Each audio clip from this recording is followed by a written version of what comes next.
Alors, on va prendre cet élément, un premier élément qui va nous permettre de véritablement planter le décor de ce débat avec la complicité de la régie et nous revenons juste derrière pour commencer le débat. Le monde entier est toujours en attente du jour où la CPI va mettre la main sur les dirigeants occidentaux qui ont créé des crises en Afrique, manipulé les populations et assassiné ou livré certains dirigeants africains sans véritable raison. Souvenons-nous que la plainte pour l'assassinat de Muammar Kadhafi, déposée par des mouvements citoyens africains contre Nicolas Sarkozy, avait laissé présager que la procureure de la CPI, Fatou Bensouda, irait jusqu'à inculper l'ancien président français Nicolas Sarkozy. Celle-ci a apporté des éléments de réponse à la question au Mali, il y a quelques jours seulement, où elle a bouclé une visite de 2 jours.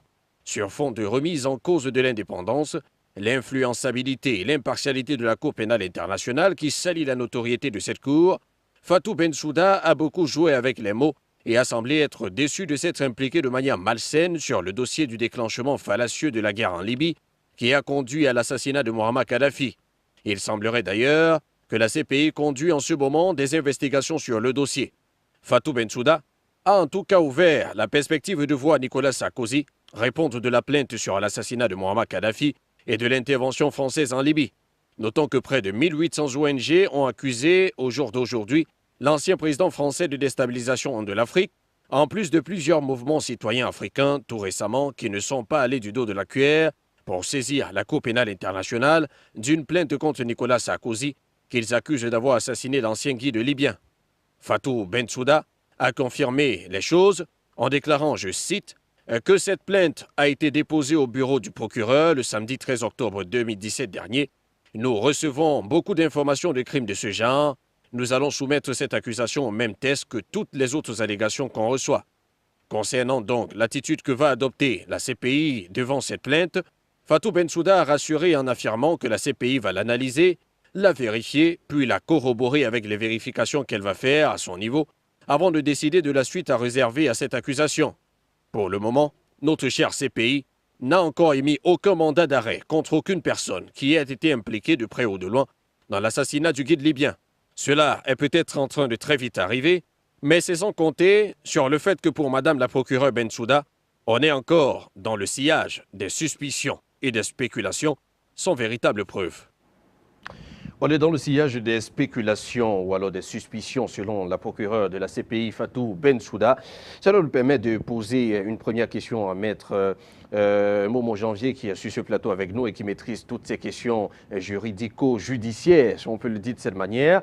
Alors, est-ce qu'on est en train d'aller véritablement vers une CPI tant voulue par certains, c'est-à-dire une CPI qui devient plus ou moins objective dans le sens des enquêtes ou alors des arrestations qui sont menées par cette Cour pénale internationale? Merci de la question. Droit au but, je vais vous dire simplement qu'il s'agit d'un folklore.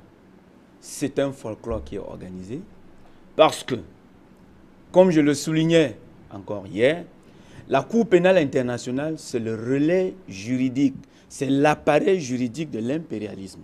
C'est-à-dire, les méthodes de l'impérialisme diffèrent de période en période. Nous sommes aujourd'hui à un moment où le forfait intervenir dans des États directement est devenu une modalité surannée et désuète. Aujourd'hui, on a créé de nouvelles méthodes pour avoir une mainmise, pour que l'épée de Damoclès qui pèse sur la tête des Africains ait un autre réverbère, que cette épée maintenant prenne le relais de la justice pour tenir les chefs d'État africains, pour tenir les personnalités africaines sous la griffe de la loi. Pour revenir à votre question, monsieur Menga, je tiens à vous dire, n'espérez en rien de cette plainte. Cette plainte n'aboutira à rien. Ça, c'est de l'impérialisme. La CPI a été créée uniquement pour juger des chefs d'État, pour juger des personnalités africaines qui n'avaient pas l'assentiment de l'Europe, qui n'avaient pas l'assentiment de l'impérialisme.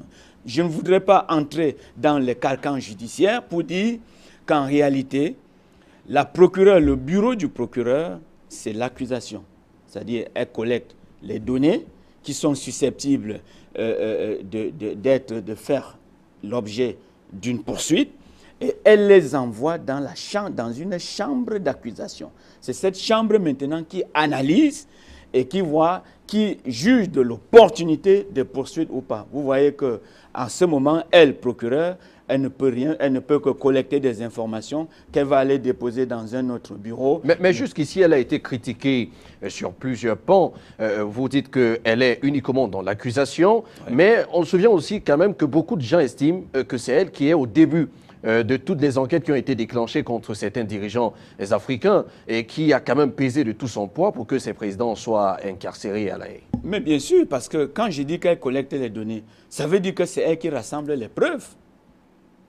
Elle rassemble toutes les preuves et les soumet à qui de droit. Dans le cas de l'Afrique, par exemple, je prends le cas de Laurent Gbagbo, mais jusqu'au jour d'aujourd'hui, vous conviendrez avec moi que les documents produits à l'appui du dossier de Laurent Gbagbo, certains sont faux. Vous savez que la juge Christine Van der Wijn, dans le procès de William Ruto avec Uhuru Kenyatta, elle a démissionné, elle a lâché, elle a dit, mais écoutez, madame le procureur, les preuves que vous êtes en train de nous apporter, nous les avons déjà eues dans un autre procès qui n'avait rien à voir avec William Ruto et Uhuru Kenyatta. Donc, moi, pour corroborer ce que vous êtes en train de dire, elle a le pouvoir de collecter suffisamment d'informations, mais quand il s'agit des informations concernant des autorités africaines, concernant des personnalités africaines, elle a plus de zèle. Mais lorsqu'il s'agira de collecter toutes ces preuves contre un dirigeant européen, est-ce qu'elle aura le même pouvoir de le faire? Question posée. That is the question. D'accord, question posée.